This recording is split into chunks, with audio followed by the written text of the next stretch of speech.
Hey everyone, I'm Brando, and he's Ryan, and together we are Commander Cookout Podcast, and we are coming at you today with a very special announcement. We have got something very cool for you to get on board with. That is right. We are finally here, and we're finally ready to show you guys all of the merch that we've been working on for the better part of a dang old year. Show them what we got. I got a playmat.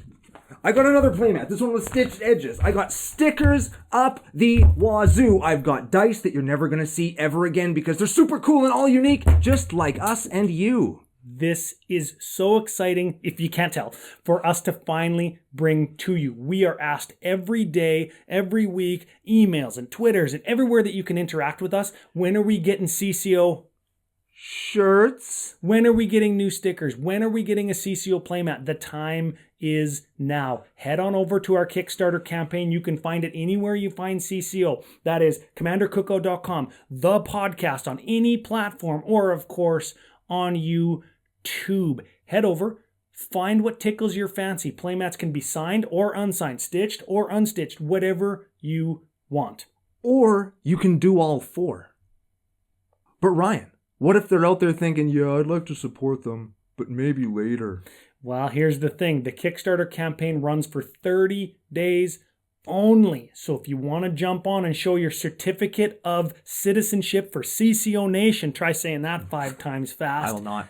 Now is your opportunity because the mat is never going to be reproduced ever again. We swindled Magic community member Andre Garcia into doing the playmat for us, and it's fantastic. We'll talk about that in a second. We also swindled him to do a bunch of tokens for us that art match with these mugs on them. So if you like goblins, zombies, angels, treasures, monarchs, or an elf that doesn't even look like us because he's actually handsome, now's your opportunity to get the whole CCO package. But we want to spend a little bit of time on the playmat to tell you a little bit about not only the details and what's featured in it, but also kind of about the color scheme and how it relates to the podcast. So give us the inception for the playmat as a whole and what you see as you walk into CCO Nation. We have the most intense podcast intro in Magic the Gathering podcasting history. The first thing you hear is my voice, blah, blah, blah, blah, blah, blah, blah. You hear some rockin' ass music, and then it's time for our whirlwind adventure. And that is the first thing you see when you enter the gates of the nation is the Whirlwind Adventure theme park ride. And this theme park has it all. It's got bright colors, it's got mascots, it's got people, it's got prizes, it's got dragons, it's got cactuses, it's got ghosts. Squirrels, lotuses. Anything that's magic related that you think that we've ever even sort of alluded to is hidden in here somewhere. Garcia did a great job for us and we want to share it with you, so do not miss out on this one. That's right. This is the stuff that you guys have been asking us for the better part of a year. We've been hinting at it on the podcast a whole ton, and we're super happy that it turned out as good as it is, and we're so excited to share it with everybody out in the nation. And not only is this mat, these shirts, the stickers, the dice, an homage to the CCO podcast, it's also an homage and a big thank you to everybody that supported us over the last few years as we have gone on this whirlwind adventure, and this is our way of giving a little bit back of ourselves to you to really show that you're part of a community that you yourselves have helped us build. And we're really, really proud to be able to offer this to you guys on this Kickstarter, only for a limited time. So remember, don't sleep on this. Now's the time. Yeah, the best dang old community in all of Magic, hands down. I will fight somebody about that. It's scientifically proven. It's just science. Hit our theme song!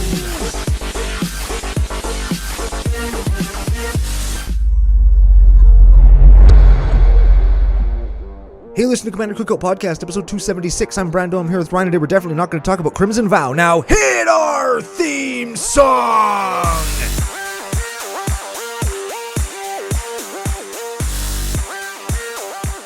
hey Ryan, we're back for yet another whirlwind adventure. How you doing? Oh, extra good today. What is going down? A whole ton is going down. We've got a set to quasi-review, some people to thank, some stories to tell. But before we get into any of that fun stuff, we have to thank our official business daddies, FusionGamingOnline.com, because they're your source for all your gaming needs. All of your Crimson Vow needs. Two things.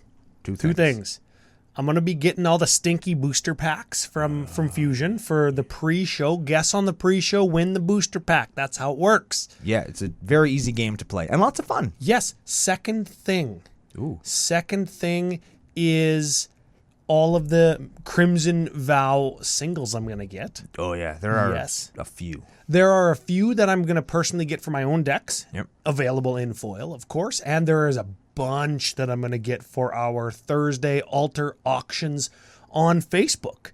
Ooh. Both of those categories of how I'm going to get Crimson Vow coming via CCO Fusion 5 promo code for Yeah. 5% off my order, because you can use it on sealed product if you're in Canada. Just a second. Just a second. What is it? Do you mean that you can support the show and get 5% off of cards you were going to buy anyway just by using that promo code?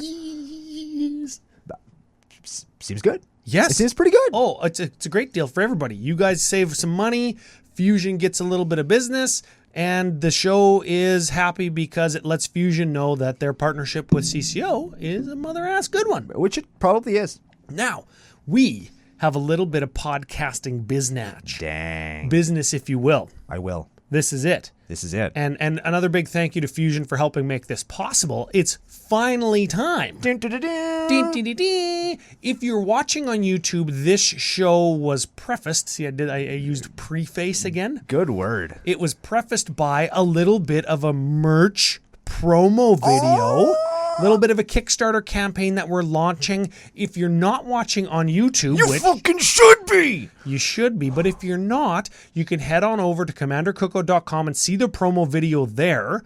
Huge thanks to the Patreon supporters who helped make this all possible as well, with ideas and what they thought that people would like and not like. Yeah. And if you are a patron, check your email and check your spam and check wherever the Patreon emails come into, because I actually sent you like a pre-thank you, and you had an opportunity, even if you missed it at this point, to get in on the Kickstarter a little bit early. So we're super happy that this has finally come to fruition, and we don't want to spoil it anywhere, or we don't want to spoil it here. But if you follow the links in any comments or description of the show or commandercookout.com, you can go and check things out. Yeah, it's very cool. We appreciate the support. Hopefully you can you're as excited about it as we are. Go down, check it out, get some cool stuff, support the show, support the nation, and get some cool stuff. Oh, very much so. Limited time only. And if anybody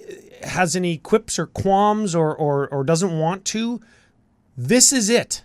This is your opportunity. You didn't want to become a patron because you don't like Patreon or whatever. Support this way. You don't want to shop at Fusion because you can't get sealed product there. Support this way. This is how you do it. Yeah. And you get good shit. And if you're going to be in Vegas, we're going to have the stickers because we have some of them made. Yep. We've got the dice made, and we're going to have sample playmats for everybody to see the quality. And if anybody has any quips or qualms about quality of like custom playmats, we're going to put those to rest because they're very fucking nice. They're very good. Also, this is just a personal thing for me. If you're going to be in Vegas, I'm going to bring my sample one, and I'm going to get everybody I play with to sign it, and then I'm going to frame it when I get home. Oh, super cool. So yeah. you can be a part of my decorum of my home. Your name can be immortalized in Brando's abode. Yeah.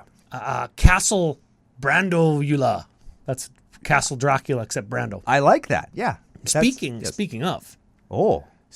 of Castle Brandolula. I like it.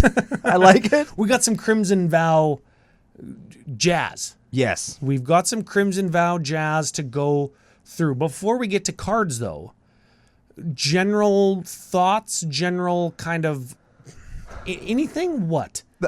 No, before the show, we talked about this, and like reading through the cards over spoiler season and before we came in to do the show today, I actually had like open hostility I could feel in myself towards this set, and I don't quite understand why, because I think the set is not for me, which we'll talk about in a minute. I've got some thoughts on that. But there's cards that I want to play, there's cards I'm excited about, and there's things that I'm really glad that other people are going to have, because I'll bet you people who aren't maybe me are going to do really cool stuff with, or it's going to fill in a hole that they have in one of their decks, or maybe they just like all the wedding tropes and vampire stuff, which isn't necessarily my jam, but I can see how this is great for other people. It's just not for me. But for some reason, I was just like, fuck you, set. And I just look for all sorts of reasons to not like it, which, I mean, me not like something for virtually no reason. I mean, that's never happened. Never heard of it. Who are you again? Right. So I'm trying to get. I think I've moved past that a little bit, but it was just a weird feeling where I haven't had that in so long, and I think that might just be some residual Midnight Hunt animosity because I got so wrecked on that set, and I played a bunch of the cards in my decks, and I think I've cut all but 2 of them. Right, and I'm only playing one of them because it's a strictly worse version of another card I was playing just because I wanted to power down the deck that it's in. Right, so it's like fuck, and the other one I don't think I've ever actually resolved, so it's probably going to get cut because it's a werewolf, so it sucks. So it's like, did Midnight Hunt provide me with anything? Future CCO's top 5 in 5 if you want to know our real thoughts on werewolves. Oh yeah. Just stay tuned, make sure you sub to the channel because top 5s in 5s we're going to be covering werewolves kind of. Yes. It's going to be very good. So overall I think that this set is, I'm glad it exists. Yep. But for me it doesn't have a lot to offer beyond a few very specific cards, which we're going to talk about later on in the show. Oh yeah, my pants are tight for at least one card, and everybody's gonna know exactly what I'm talking about as soon as we hit the card. Yes. So what about you? What are your initial thoughts? Well, I got a couple. Okay. I've got a couple. You had a couple. I got a couple. Okay. The not for me thing. Other sets that are not for me. Alpha. Can't afford it. Not for me. And I mean, arguably, it doesn't have very many good cards in it at this point. Urza's block. Not for me. Yeah. It's not around anymore. I don't really want to buy it. It's like, I don't know. Sure. It's got 1 or 2 cards just like this. I love certain cards from Alpha and Beta. I love Urza's block because it has a couple cards in it. The not for me thing is, even before that, it's commendable whenever somebody says, have at it. Yeah. I'm happy it exists. That's commendable. Yeah. And that shows support or it shows what's the word, solidarity to people who do love it. Yeah. Right? Maybe somebody's getting married. Remember when all our friends were getting married and we'd give each other like magic wedding presents? Oh man. This would be the perfect set. Assemble a whole wedding party and some rings and give it to the bride and groom because they play Magic. That'd be cool. Totally cool. Right? Never mind the altar opportunities. Fuck. I've been painting some wedding rings, I'll tell you that much. Are you telling me that when I open wedding rings, I shouldn't just immediately trade them in? And maybe I could trade them into you? Yeah, that would be okay. Okay. That would be okay. At least a couple. If you're a Magic player and there are cards in sets that you are going to play, even if you're not into the theme and the lore and the tribes and the aesthetic of a set, the set, I would argue, the set is still for you because you're a Magic player. Yeah. It makes more cards for people to play with, which is always great. How many new people were in the LGS for EDH&M the other night? Remember we heard those 2 new guys talking? Hey, have you guys ever heard of that site EDH Rec? And then another guy across the table from him was like, "No, what is it?" Yeah. Like two different people who had never heard of this before. Yeah. These people are going to find Crimson Vow, and now we can play with them because they're going to latch on to vampires or some theme, slimes or frogs or whatever, right? Yeah. So this set is for us because it is for those people. It's for us by proxy. Yeah. And I think that that's hugely important to recognize. And it doesn't mean you need to buy the product or sealed product or whatever. Yeah. If you do, go to fusiongamingonline.com. But it is for us. Yeah. We benefit from its existence for sure. Yeah, which makes it for us. And that's just the way that I'm deciding to look at it now because it makes me happy when new cards come out. It doesn't make me feel, oh, another set. How am I going to memorize every single card and every single ability ever? And it's too fast in my wallet and da-da-da. I'm just not going to buy it, but I'm still going to appreciate it. Right? And not to forget that Cleve ever existed in like 2 months. Yeah. Just like you. The second thing, this is the second thought, and this one's a lot quicker, is I think that I like, here's the hot take. I like that this much product's coming out. I want more product. More product always coming out is a good thing. That is the hot take. And it's a positive hot take. I'll tell you why. Hot takes are always fucking negative and everybody draws on negativity and it gets clicks and everybody's fucking piles on. I like a good positive hot take because I think the game should feel mysterious and I want to feel surprised and I want to not know what cards do and I want to be interested in a new commander that I've never played against before. I want to have it feel unknown. Why do you play? Okay, you love Borderlands. Yeah. You gonna play Borderlands 2? Of course you are, because it's fucking new. Yeah, man. If Borderlands 3 came out a week after Borderlands 2, would you still play Borderlands 3? Maybe not right the day it comes out, but you'd still fucking play it. And then number 4 comes out a month later, you'd still play it. Yeah. Maybe not all at once, but it's more of something that you love, and it's more mystery, more intrigue, more interest, more unknown. And those are fun things when we're gaming. I guess it's just this is maybe a little bit different than games, like video games, because like it's kind of limited in the time you can get the stuff, right? Is that not a thing? Like they're unlimited print, but if they came out with a set every 2 weeks, which I mean they kind of are, Yeah. but like they're only printed for so long. It and eventually pushes the oldest product off the print assembly line, essentially. yeah, like I was excited. Let's say I was pumped for Midnight Hunt. Let's pretend Yeah. that I was pumped for Midnight Hunt. So I'm spending some time getting through Midnight Hunt. I miss Crimson Vow. And then when Kamigawa comes out, I was like, oh, shit. 87 more sets come out, and now you're like, oh, I want to explore Crimson Vow. It's already gone. Yeah, and I already missed it. Yeah.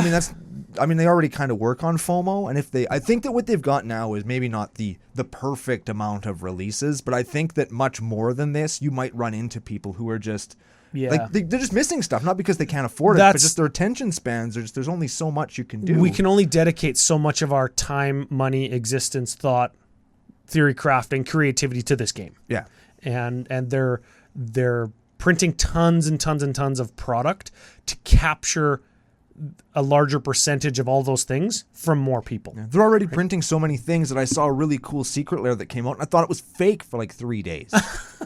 I honestly thought it was fake. I had to go into the Discord, and a whole bunch of people had to explain it. Here, like Laura and Buckholes and all these people had to explain I'll it. I'll adjust my take then. Okay, all right. Maybe not more products, because let's call a set is a product, right? Sure. Okay. Maybe not more products, but I'm fine with the amount of legendary creatures that are coming out, 20 to 30 per set every 4 to 6 weeks. That adds the mystery, the intrigue, the interest to games, because I'm constantly playing against things that aren't things that I've played against and experienced before. Yeah. It's like giving it the old college try every single pod. Yeah. And I think that's cool. Like on EDH and M, you have a Coma deck. I do. But I've never played against it because we haven't played a lot in the last couple fucking years. Holy shit. But Jen was playing her Coma deck. So I got to experience Coma. Yeah. And I got beat up. Right? Yeah. And nobody in that pod had ever played against Bruvac. No, not Right? even me. Right? And your Norrin deck completely changed like 15 or 17 cards or something since the last time I played it. So it was new. Yeah. Right? And you sit down in all these different pods. Oh, what does that do again? What does that do again? What does it do? We are at an advantage because we get to see all the commanders and we get to review them. That's our job. And we're at a disadvantage because we fucking see them and have to review them, right? Yeah. But the average person, I think, should embrace the entropy that is so many new commanders. Yeah. Because it's interesting and it's intriguing. Yeah. Yeah, So- that's a good take. I like that. Yeah, I like that. different opinions, but we're still traveling down the same road. Hang on a second. Wait a fucking Did second. we just not have the exact same opinion, and not only are we still going to have a civil conversation moving ahead, but we're going to like kind of agree and just move on and both enjoy the same thing in different ways? Fuck this. I'm out of here. Wait, is this another opportunity for Joe to use the CCO life lesson stamp? Oh, I think it is. I think it I is. hope he saved that. That's awesome. That I is hope he very saved cool. the file. That's good. Well, we reviewed, speaking of all the legendaries, we reviewed the Crimson Vow commanders last week. Yep. So you can check that out. Maybe there's a little card in the top corner, or you can just hit us up on YouTube and watch it there because you should be subscribed. Because you're already there. Because you're already fucking there. We've got cards to talk about today. We do. So we one last piece of podcast biznatch. Uh-oh. Because we recorded like 12 hours ago, we don't have a winner from last week's booster pack game. Oh, we're going to have so many winners next week. So next week we'll have 2. Yes. We'll Yes. play catch up. Well, hopefully nobody charges us interest. We're recording ahead of time in preparation for when we go down to Vegas, where we're going to have fun and meet all of you guys. Yes. Or a lot of you anyway. Yeah, very much so, and show off our sweet new digs. Yes. Yes, but you got to go to the website to see that. Yes. Wink. Wink. Okay, should we hop over some cards? Let's do it. Let's do it. All right, Ryan, we're going to do this old school style. We'll just go through the colors alphabetically. I have a mental list of pictures that I have to stop and talk about. I'm not sure how you figured some stuff out, but... Well, I have exactly one card. All right. So the first one I wanted to talk about, I think that this is a card that should see, I don't see huge play, but some by invitation only. Oh. It's a sorcery for white 3. Choose a number between 0 and 13. Each player sacrifices that many creatures. Oh. I want to have 14 creatures and choose 13.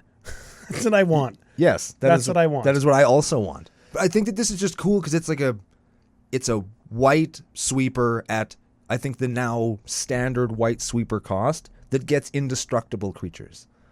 That's a good one. You know, and I just think that's cool. Yes. And if you're playing the huge token game, you can save some of your own dudes. Fuck that. You just just play it when you have even one more dude than your opponents. Yeah. And you get to keep one guy and they all have to sacrifice all of theirs. Yeah. I think that is worth 1 mana, don't you? Absolutely. Over and above like Wrath of God. Yeah. Absolutely. And it's got a cool picture of like some dude getting hit with like a big fucking glue bomb or something. I think that's what's happening there. They're dumping slime on that guy. Maybe it's smoke. Maybe he threw one of those ninja bombs down. Oh, maybe, yeah. He's just robbed a bank. Ninja vanish, and he's popping out like Ninja Turtles. Yes. Maybe, I don't know. But that's a card that I thought was very cool.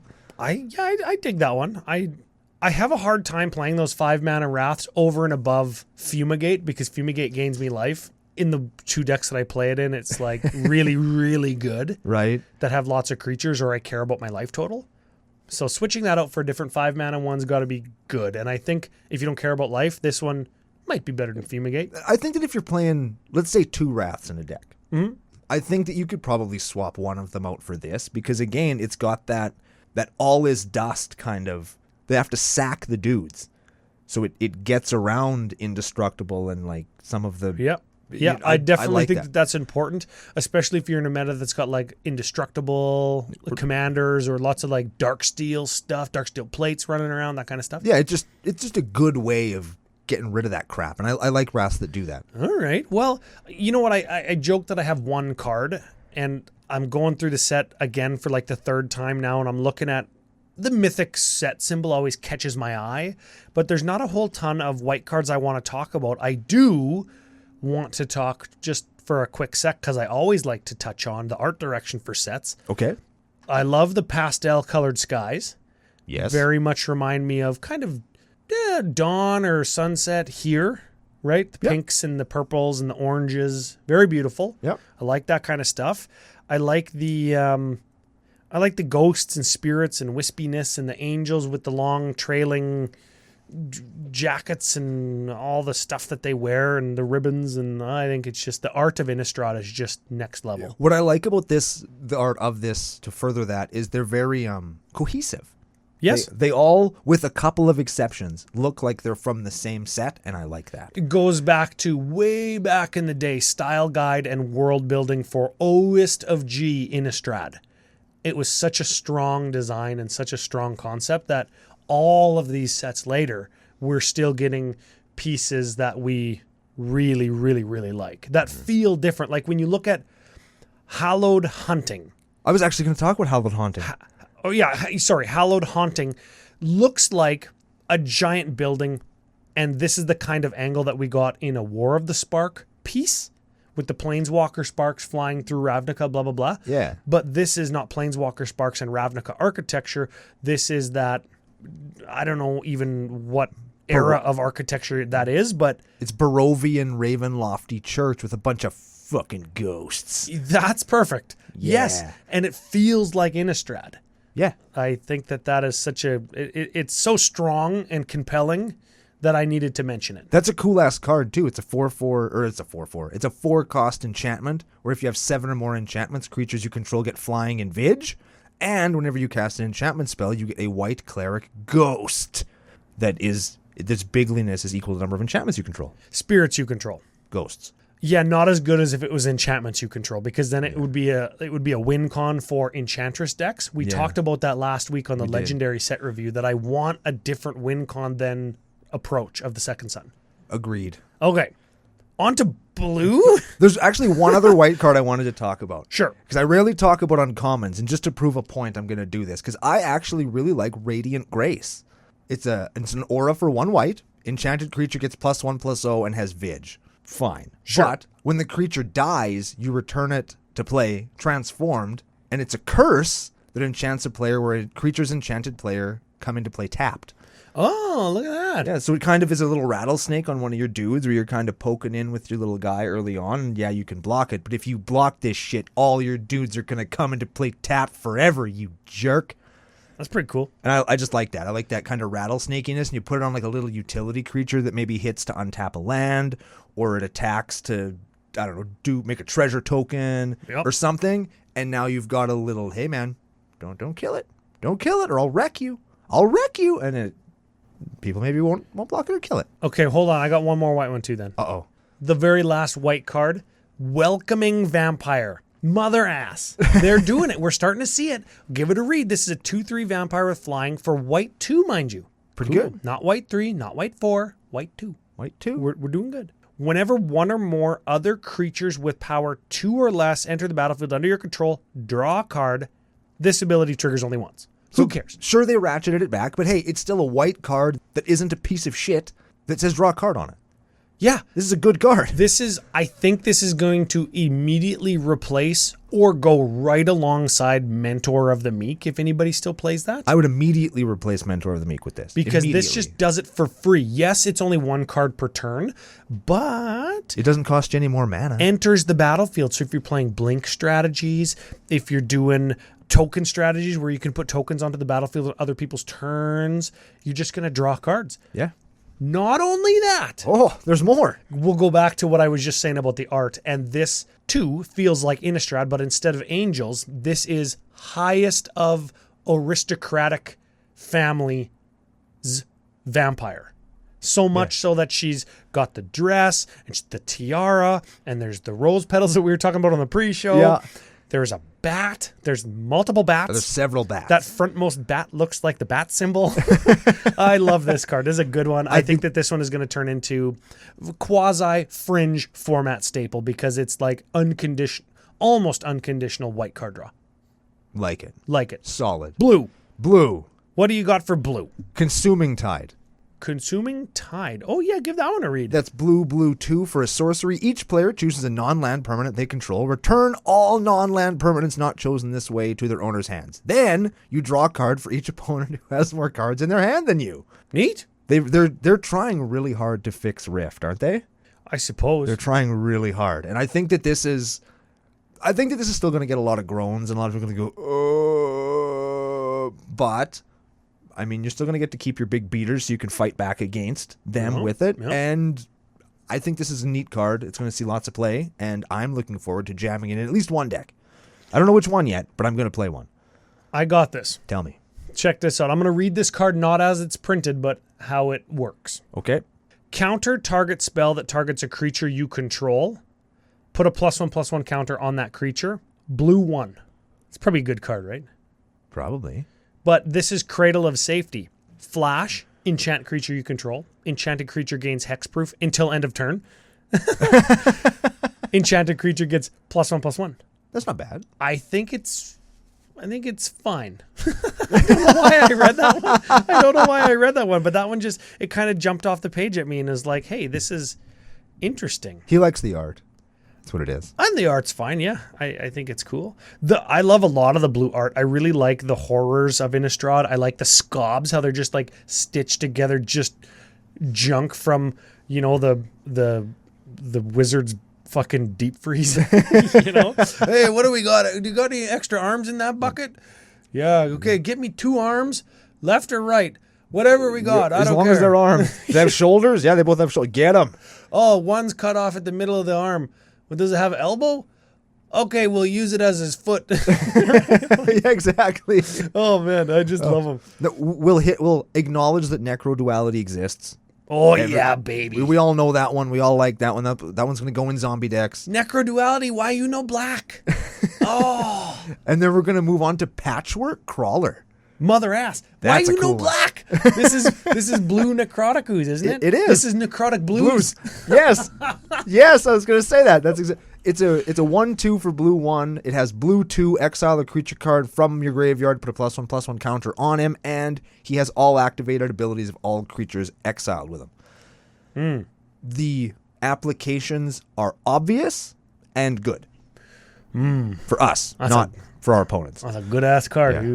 We just have like something with a tap and an untap ability, and we just go infinite Yes. like ooze style. Just like Necrotic Ooze. Yes. Now we don't need black. We can do it in blue.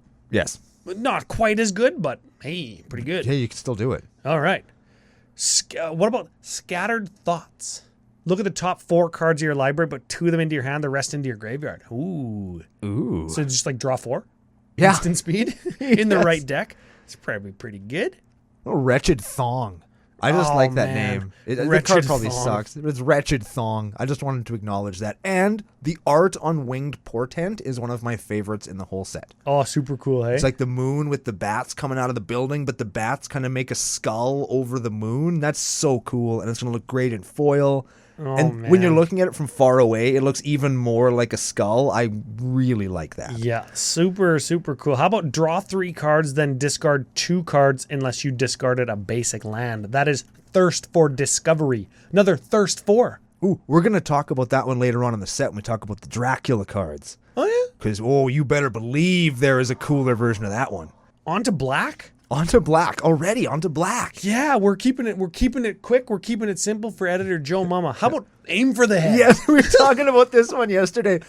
And you said, and the more I thought about it, the more you are absolutely 100% correct. This is definitely a card from the Forgotten Realms that they just didn't use. They just didn't have room. And they were just like, you know what? I really like that. Let's put it into this set. And it's bad, right? Aim for the Head, sorcery, black 2, choose 1. Exile target zombie, or target opponent exiles 2 cards from their hand. I mean, what? That's better Mind Rot, Yeah. but nobody's playing Mind Rot. No. And nobody's playing exile target zombie for 3 mana at sorcery speed. Why are they exiling a zombie in black?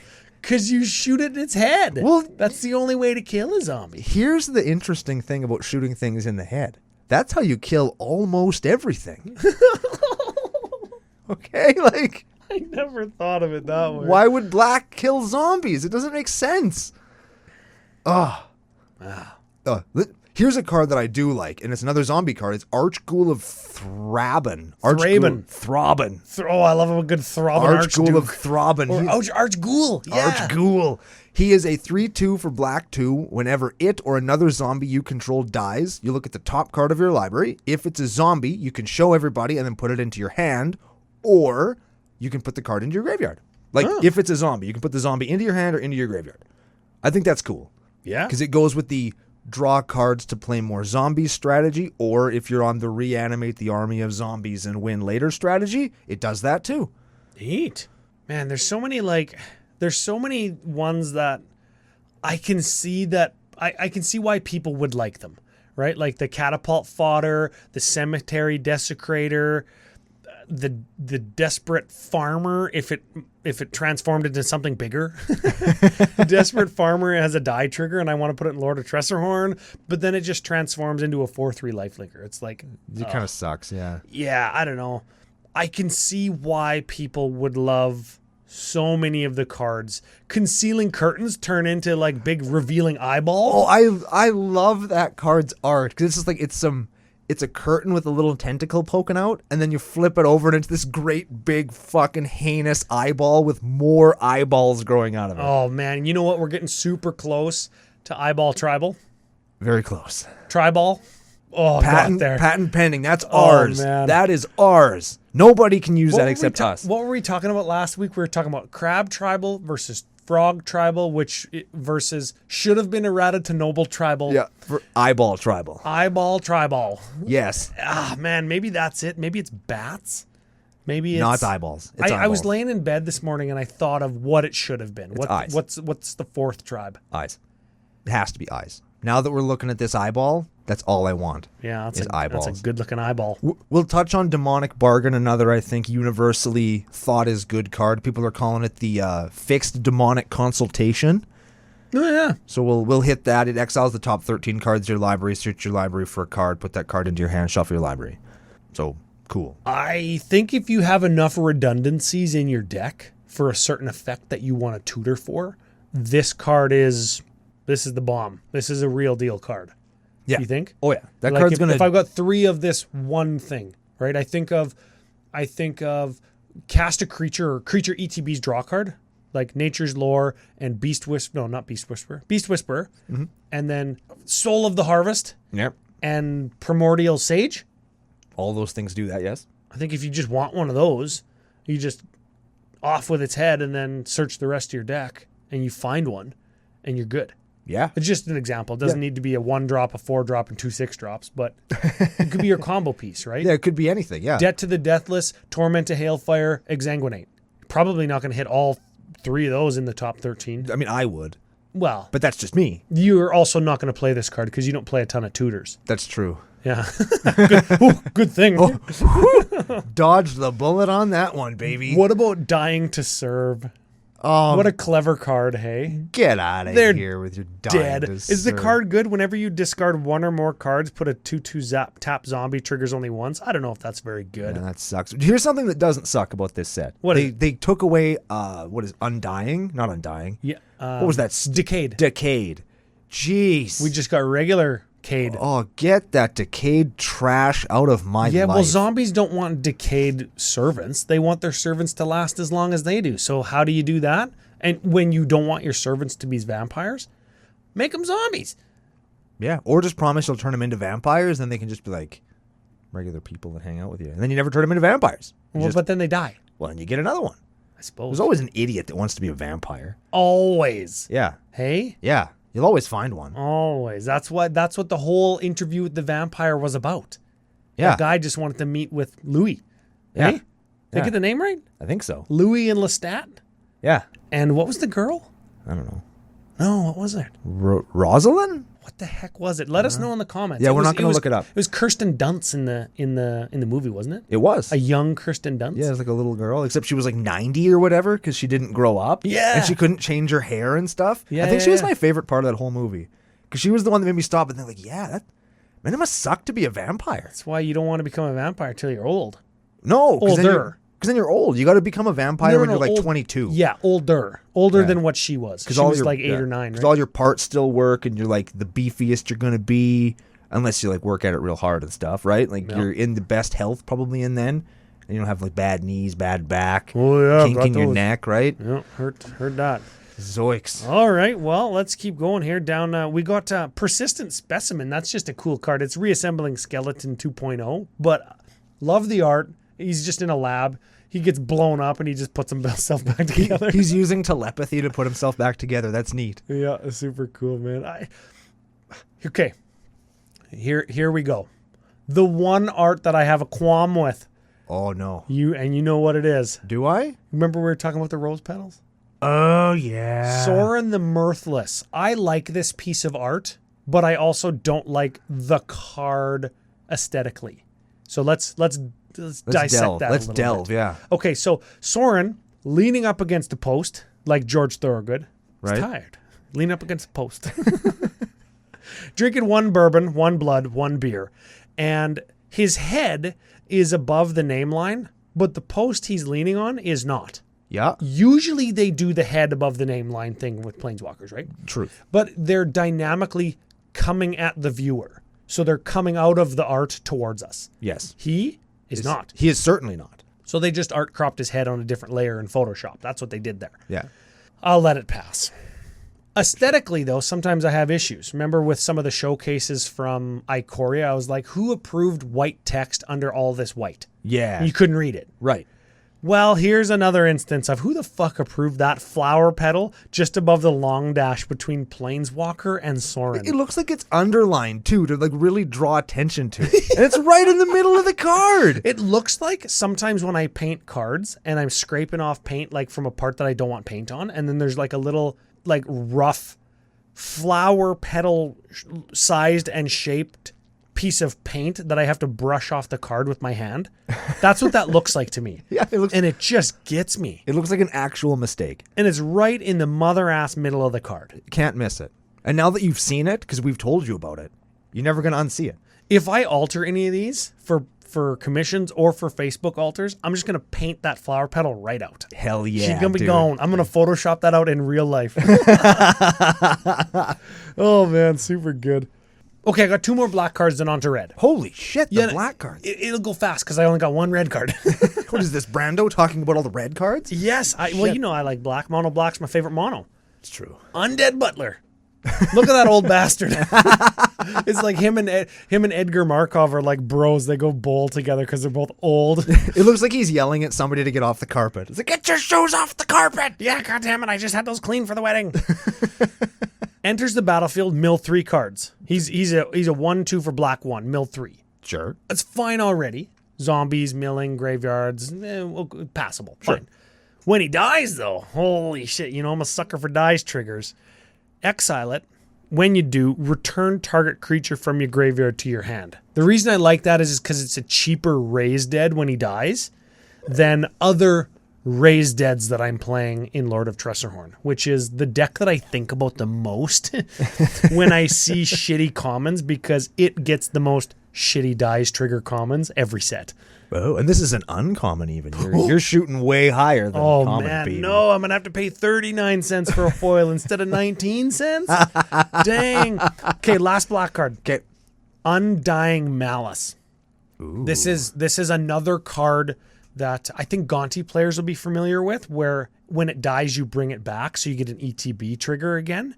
Black, instant, until end of turn, target creature gains. When this creature dies, return it to the battlefield tapped under its owner's control with a +1/+1 counter on it. Cool. It's like regenerate and get a +1. I like it. Yeah, the point is you get an ETB, right? Yes. Yeah, very important. That is the key. On to red. Oh, baby. Okay, now I'm going to talk about an aesthetic thing super fast. Oh, yeah. Abrade, the new Abrade. What's his name? Dominic Mayer? That guy's got some artistic chops, man, because that is a cool ass picture. Dominic Mayer is follow me the whole way before you. He's a little bit Seb McKinnon-y, Okay. and he's my favorite new Magic artist. Ah. The reason, and this is what we talked about a little bit when we were reviewing, all of the proportions for bodies and hands and stuff, like the real stuff that you recognize in art, Yeah. is all accurate to what humans actually look like, Right. versus Seb's like really round heads and like blob-shaped bodies. Yeah. But he's got all of the texture and high contrast and geometric shapes that are so striking to look at. He did a ton of the Zendikar Love them. pop art things that I'm Zendikar showcase frames. I can't think of the word of it, but it's documented how much I love those. Yes. And he did a whole bunch of the Mystical Archive stuff from Strixhaven Yep. and some other high contrast stuff with geometric shapes like the Abrade, like card that you like, Curse of Hospitality. That was the next card I wanted to talk about from the set even. Yes. Curse of Hospitality is another curse. I'm into curses, it turns out. Red 2, and creatures that attack the enchanted player have trample. Ha! Whenever a creature deals damage to the enchanted player, that player exiles the top card of their library until end of turn. That creature's controller may play that card, and they may spend mana as low as any color to play the card. I always find those are hard to read when we're on the show. Yeah, they're hard. They're hard. You attack a dude that's cursed with this curse. If you hit them, they flip a card off the top of their library, and you can play it if you want to. Yeah, that's fine. That's fine now that we're not VEDHing all the time. Yes, and I like the art. I like that it kind of maybe gets the heat off of me. I like that if there's somebody that's playing a deck that's maybe got just a ton of value or a ton of just really annoying stuff that you don't want them to have, you can fucking give it to everybody. Yep. You know what I mean? I really like what that does for the game politically, and it's a cool card. I'm looking forward to trying that one out. And it's a curse, and it's red, so it fits into new... What's her name? Linda? Lily? I don't know. Cursed Tribal Grixis Lady? Yeah. Her. That's her, yeah. Fits in. Yeah. Okay. Let's talk about my least favorite art in the set. Can you guess which one it is? The anime Chandra? Yes. What about the other Chandra that looks fucking banging in her cool gothic dress? That looks absolutely incredible? Yes. Why? Why do you have a piece of art that's so striking and so beautiful like that, the new Chandra with the flaming shoulder pads and shit, and then you have this stupid, it doesn't even match the rest of the cards in the set. Like, this thing sticks out like a sore thumb, and it looks stupid, I think. You want to read the card? No. I'll read it. Are you going to play it? I'll play this version. I have a Chandra tribal deck. I'm not even sure if I'm going to play it. You would play this version just to look at it. Well, I could just get the picture on my phone and Look at it. Yeah. Well, I'll give it a read. Give it a read. Chandra dressed to kill. We didn't read Soren the Mirthless, hey? Didn't even fucking read him. And he's good. He's got Dark Confidant ability. He's fine. He's got Dark Confidant ability. He's probably good. Yeah. He's good. Chandra dressed to kill. Red 1. +1. Add red. Chandra dressed to kill deals 1 damage to up to 1 target player or planeswalker. Okay. Neat. You get some Get your chip ins? Yeah, you get some chip ins and you get some layaway mana back. Yeah. Okay. +1. Oh. Uh-oh. Exile the top card of your library. If it's red, you can cast it. So draw a card. Yeah. Sort of. Yeah. Can't play a land, but Yeah. don't care. Get the garbage out of the way. Yeah. -7. Exile the top 5 cards of your library. You may cast red spells from among them this turn. You also get an emblem with whenever you cast a red spell, this emblem deals X damage to any target, where X is the amount of mana spent to cast the spell. Yeah, you're right. I'm going to play this card. That's a good-ass emblem. Yeah, I'm going to play this That's card. a You're right. Fucking good emblem, because it's the emblem that deals the damage. So Yeah. if Chandra dies, you can still cast your Earthquake, and you're still going to get double Earthquake. Oh. Yeah. Oh, mama. Yeah. To any target. Oh, mama. Oh, mama. Because you know what I can hit with that earthquake? And that extra damage. No. Yes. You wouldn't. I would definitely target a Breast Taunter. Oh. Mama. Oh, yeah. Smarter people than me, maybe you, not smarter than you, but you are smarter than me when it comes to Change of Fortune. I think that's a card that we're going to see popping up in decks. Mother ass, is that card going to pop up in decks? Give that a read. Change of Fortune is red 3, discard your hand. I like it already. Draw a card for each card you've discarded this turn. Fuck. So you go Wheel of Fortune, Dual Caster Mage. I've discarded 14 cards and now have 7. Now I go Change of Fortune, discard 6. So now I've discarded 20. Draw 20. You going to play that card? Probably. Probably going to play Draw 20. Yeah. You know what I'm going to play more than I'm going to play Draw 20 Change of Fortune? Tell me. Oh, mama. Here it is. This is it. And Zata Nation, unite. Stand up. Fists in the air. Ancestral Anger. Only knock against this card is it's a sorcery. But I'll take it because it costs just red. Ooh. Just red. Target creature, just one. Target creature gains trample and gets +X+O until end of turn, where X is 1, plus the number of cards named Ancestral Anger in your graveyard. So, trample and +1. For 1. Final line of text. Yeah, because this card sounds pretty bad so far, right? Draw a card. Oh, shit. There it is. Target my one guy. Zata radiates it to all 12 of them. I draw 12. They all get +1 and trample. Do the copies go on top of it? Yes. Oh, because I was like, man, because if this resolved first, then all your dudes would get +2. Hey! Right? Because it would be even more than +2 because you'd have a copy in your graveyard and then each copy resolves, right? Nah, I guess that's not how it works. Yeah, this would resolve Yeah. last because Zata's ability will trigger and go on top. Yeah, that's too bad. But still, There's it's a cool ways card. there's ways to probably cast cards out of your graveyard, but leave them in there. I'm not jumping through that hoop. I'm just going to cast it and take my Yes, one. And but there is a hoop that you could jump through, and that's cool, man. the hoop I'm going to jump through is chain it with all of the other draws and draw my whole deck and make about 87 mana and then fucking kill you. That's the hoop I'm jumping through. Solid. It's a good hoop. It's a good hoop to jump through. Do you like, hey, this one might be one that you like because I think that you like Ankh of Mishra and Zozu the Punisher and cards like that. I do. Okay. Cemetery Gatekeeper. 2/1 first striking vampire for red 1. When enters the battlefield, exile a card from a graveyard. So that's fine already. Whenever a player plays a land card or casts a spell, if it shares a card type with the exiled card, Cemetery Gatekeeper deals 2 damage to that player. it Ankh of Mishras them or Zozus them on every land. And let's say you exile a creature with Cemetery Gatekeeper, the most common card type played in Commander. Yep. Every time they play a creature, they take 2 also. Goes alongside all of the things that say the Goblin Gutter Snipe and the Electrostatic Field and Harsh Mentor. Yep. This goes alongside those, I think. It sure does. It's going directly into Torbrand. Oh, yeah, you are playing it? Yep. There it is. It's going straight into Torbrand. We got there. Yeah, we did. You got one, I got one. There we are. Should we go on to green? Is there any more reds? There's lots more red cards, but I don't know, man. Oh, wait, there is one that we probably should talk about. What is it? It's Ill-Tempered Loner. Oh. Ryan. Ill-Tempered Loner. Now, Ill-Tempered Loner sounds vaguely like somebody who would just be boisterous and make fun of somebody. This right? sounds like somebody who, not in CCO Nation, but in the general Magic community. 3/3 for red 2. Whenever it's dealt damage, it deals that much damage to any target, and you can fire breathe it. Don't care. This guy's obviously coming for Brash Taunter's crown. Yeah, and he's a werewolf, so he's bringing his buddies. Yeah, so this is WotC's absolutely transparent and pathetic attempt to make me say something good about a werewolf, and I'm not going to do it. What happens when you flip it? When it flips over, it turns into a 4/4. Whenever a permanent you control is dealt damage, Howlpack Avenger deals that much damage to any target, and you can still fire breathe it. Double fire breathe it. Yeah. So it's... The backside is good. The backside of werewolves is usually good.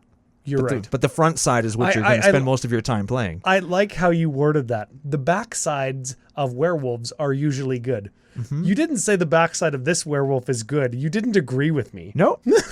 No, I did not. I did not. Oh, man, I got to bust out the old law literature just to have a conversation about werewolves, eh? Because I have to put this guy down because he's clearly coming for Brash Taunter's spot in my heart, and he's not going to have it. You know what else he reminds me of? Look at those spiky things on his back. Are they spikes? Are they glowing hair? Or are they crystals? And is this just recycled art from Ikoria? Or is it like flecks of the spikes on his cool jacket that he's wearing? His battle jacket. He has a lightsaber. His lightsaber spikes on his shoulder pads that he just transforms into werewolf fur. That's just him making another sad attempt to look cool. Let's just keep going. We'll go on to green, Ryan. I just wanted to... Let's go to green. There's some good greenies. I'll tell you that much. What's the first green that you got? Cemetery Prowler. Cemetery Prowler is a 3/4 wolf with vigilance for green 1. When it comes into play or attacks, exile a card from a graveyard. Spells that we cast cost 1 less to cast for each card type they share with cards we've exiled with Cemetery Prowler. That is spells we cast. Yeah. Not creatures, not artifacts, not whatevers. Yeah. That's everything. Yeah. This guy could make your artifacts just free. Yep. Pretty good. With some coming into play and some attacking. If you blink him a bunch, you could do a whole bunch of shenaniganery with that guy. I like him. I need your opinion on my next card. Tell me. I need your opinion because you're familiar with the situation at hand. Is it Cultivator Colossus? Yes. You want to play it in your lands deck? Yes. Yeah. But ad nauseum, man. Well, let me ask you this question, Ryan. Okay. This is the question that I will use to answer your question. Are you a bitch? I think I have an idea. I cut all the dual lands and fetch lands, and I play gain lands to help offset the life total loss. Thereby making my lands deck a budget lands deck and totally proving you wrong, and also not being a bitch and playing a 7-drop in the same deck as ad nauseum. I wouldn't do any of that and just play this. Give it a read. Cultivator Colossus is a star for green 4 with trample.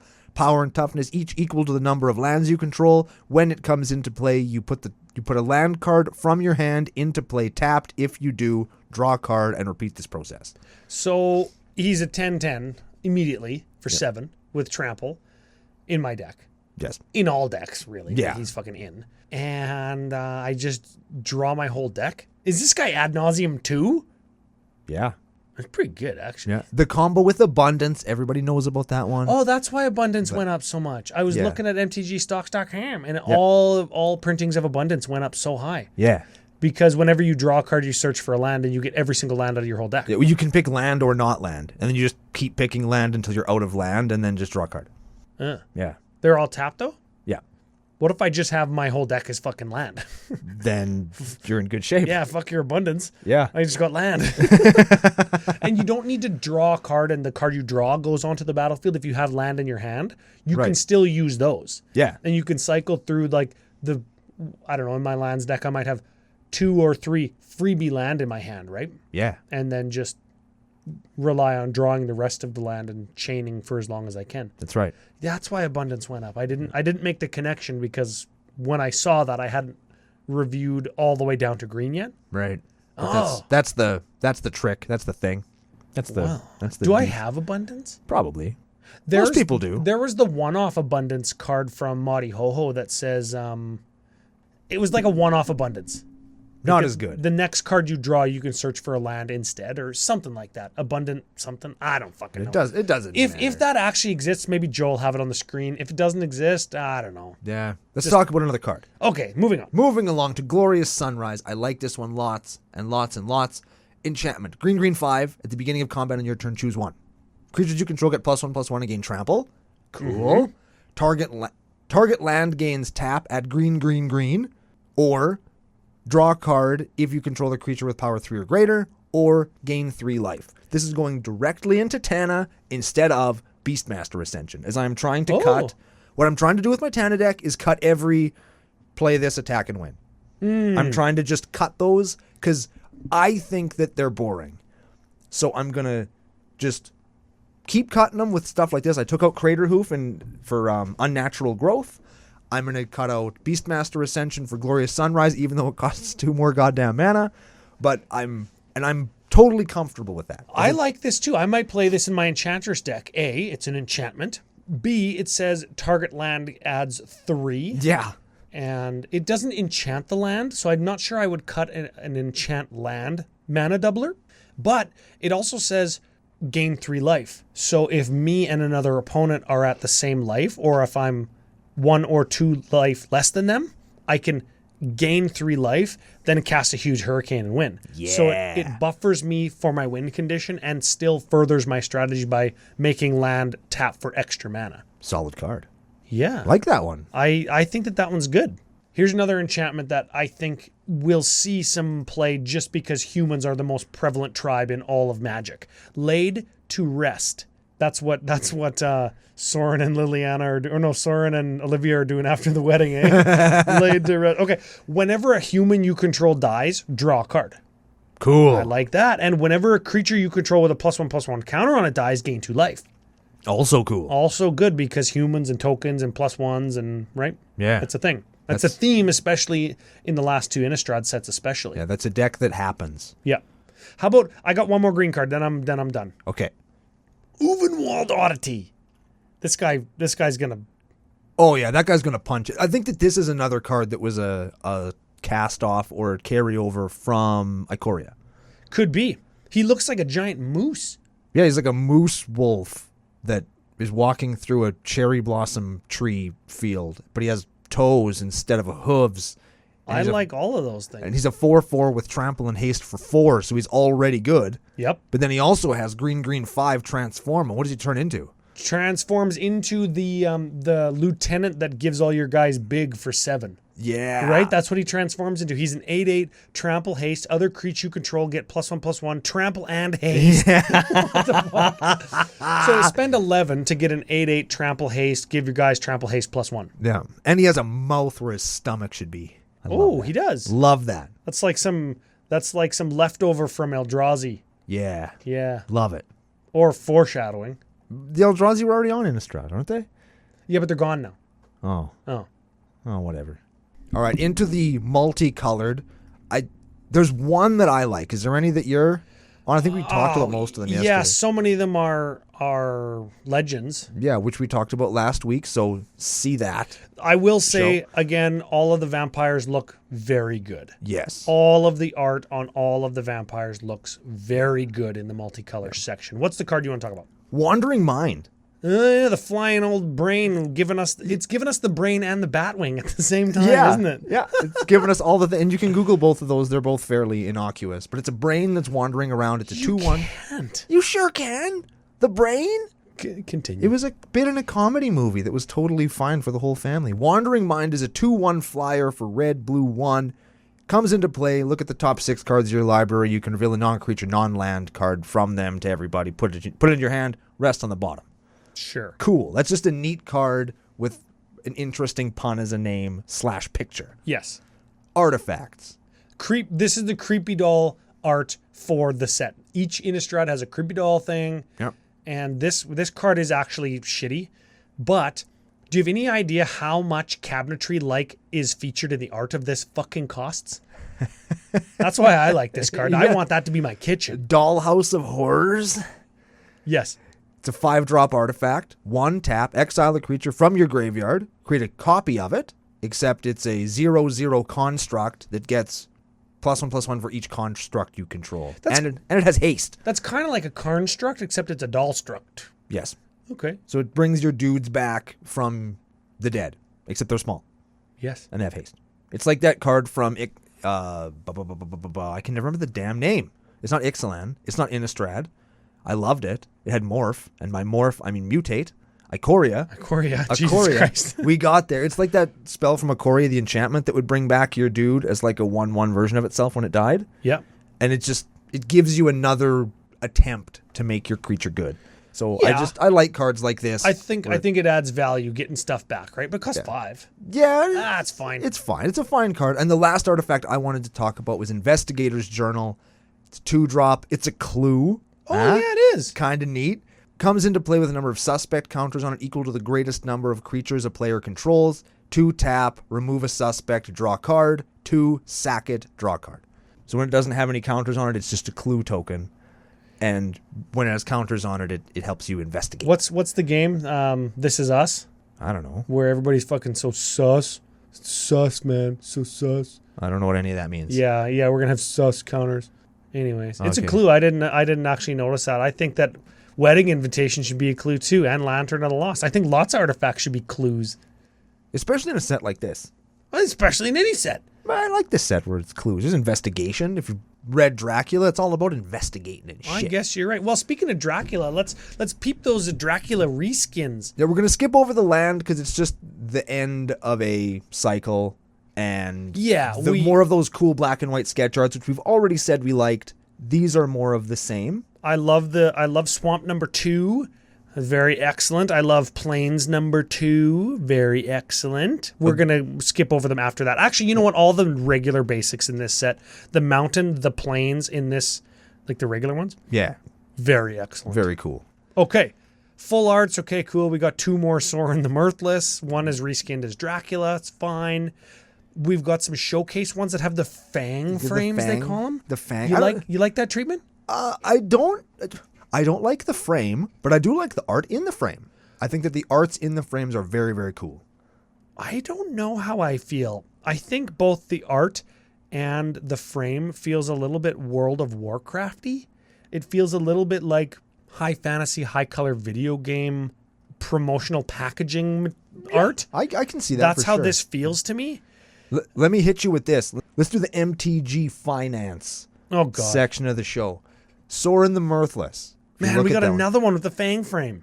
Fang frame Sorin the Mirthless is done by a artist, just like the Liliana Dreadhorde General was done by Amana Yoshitaka, super famous Final Fantasy art. This one is done by the guy that did all the promo art for the Castlevania series. Oh, yeah. So if you get one of these, this is probably going to be one of those cards that's going to be worth a few bucks going forward to non-Magic collectors who just love this guy's art. He looks just like the dude from Castlevania Harmony of Dissonance. It's pretty cool. That's why he looks like a video game. And maybe this piece was commissioned. This was Ayami Kojiyama is the guy's name. Yeah. This piece was commissioned, and then they built a frame around it to complement the art, and then they commissioned other pieces and tweaked the frame around this piece. And when you look at this Ayami Kojiyama is like double the cost of all of the other special frame Sorins already. So good call on that one. Yeah, that's just a thing. Moving on to the next style frame. The black and white ones that are like the wood etching ones. Yeah. I love those. Those are very cool. The Geralt Visionary Stitcher looks so creepy. So good. Yes. Moving on to the next style showcase frame. Because there's got to be more. Yep. The Dracula ones. These are cool. These are cool. Van Helsing's Holy Ward and like Mina Harker, Jonathan Harker. I talked yesterday about how Mina Harker is one of my favorite, like, just art pieces in a card in a long time. I really, really, really like that card. And now Dracula Blood Immortal is a different card. He's not Sorin anymore. So we got 2 different Draculas that are different cards. Cool. Search the Count's Castle. That's the Thirst for Discovery. It's got like the spiral staircase going down. Oh, I really like that. Man, these are as cool as the Godzilla ones, man. I love these fucking reskins. People hate on them. I love them. Yeah, they shouldn't. 'Cause we got a Norin the Wary card. Mysterious Blood Illness / Vampire's Vengeance. It's an instant for 3 that deals 2 damage to each non-vampire creature, and I got a blood token. But just because it doesn't look much like a magic card, I'm going to play it over one of my other 3 mana, 2 damage sweepers. Oh yeah, we've got the Lucy Westerna. Westernra. I feel like that's like saying Yorkshire or Yorkshire if you're from the UK or not. But I love this piece by who's the artist? How do I find? Oh, Igor Kyrieluk. Oh God, I fucking we're not holding up on that one. But I love this style. I wish that there was more Magic cards that look like that. That looks like old school. I like that there's lots of these cards that I'm gonna like. I actually want to play them. You know what I mean? Like I like Mysterious Blood Illness. I'm gonna play that. I'll probably play Search the Count's Castle. I'll definitely play Mina Harker, the Dracula the Voyager. Yep. I'm actually going to put that we got another I guess we got lots of different Godzillas, right? So I shouldn't complain about that. We got like 4 different Godzilla card. Yeah. So Dracula the Voyager, that's Edgar Markov, the new Edgar. Yep. I'm going to put him in my not Azorius, my Nihilor deck, which hasn't quite gone up onto the internet yet, but he's going to go in there. The Harker's Journal I'm going to play. So I'm excited about those ones. Those are fucking cool collector pieces, man. Those look cool. That's the kind of thing. These reskins are the kind of thing where you collect them all in foil. And now I did that with Godzilla when they were relatively cheap. And now I have the whole set. And they're all mint condition. They're all perfect fitted. They're all foil. Even the promo ones that only are available in Japanese. And they're fucking tight. Yeah, man. They're very cool. Also, there's Castle Dracula, which is Valderan Estate. Which is the vampire land, but it is one of the reskins, so we do have to mention it. Yeah. And the Dracula reskin of it looks fantastic. Yes. It's got like it's relatively high contrast, but it looks very deep. Yeah. It's got the light sky, it's backlit, it's got the trees in front, the dead tree. Oh fuck, that's a nice piece. That's a beautiful card. And a great way to end our set review. Hey, yeah, and then hopefully it's not too long. Joe Mama won't get mad at us. Won't send us a fucking hate mail. Yeah. Or a letter bomb or a I was trying to make something Dracula related, but he might send us a box of dirt. Oh. Because that's what Dracula did. He send out boxes of dirt. And then he'd come over and sleep in it? Yeah. Oh. Well, that way, in case somebody found him to try and kill him, he had boxes of dirt stashed all over London.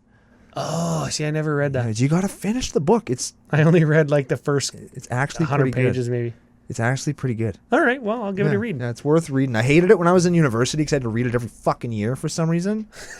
But now that I'm not in university anymore, I kind of enjoy it. Well, I like ending on a high note. Get those reskins. I know that FusionGamingOnline.com does sell them because they crack lots of new product and have it available immediately for pre-order and stuff. And you can use CCO Fusion 5 promo code to get 5% off all your Castle Draculas and such. Yes, sir. And lets them know that their partnership with CCO is a mother-ass good one. Which it totally is. Yeah. The partnership with CCO and Fusion is much better than, I think, this set. Oh, sick burn on the set. Shots fired. Yeah, not for us, maybe, but there's lots here for us, and there's going to be a benefit to all of us as more people get into Magic because of the cool tropes and the art and all the things that are present in Crimson Vow. So we're excited about that. And make sure to stay tuned over the next couple weeks because I've got at least one really fucking awesome Crimson Vow deck that's already prepared for the show. If you're on the Patreon Discord, send them in to the casual or preferred deck list channels. If you're not, commandercookout@gmail.com. We look at all the decks that come in. Yes, we do. And we're going to be back with at least one of those on the next episode of Commander Cookout Podcast. Hit our theme song!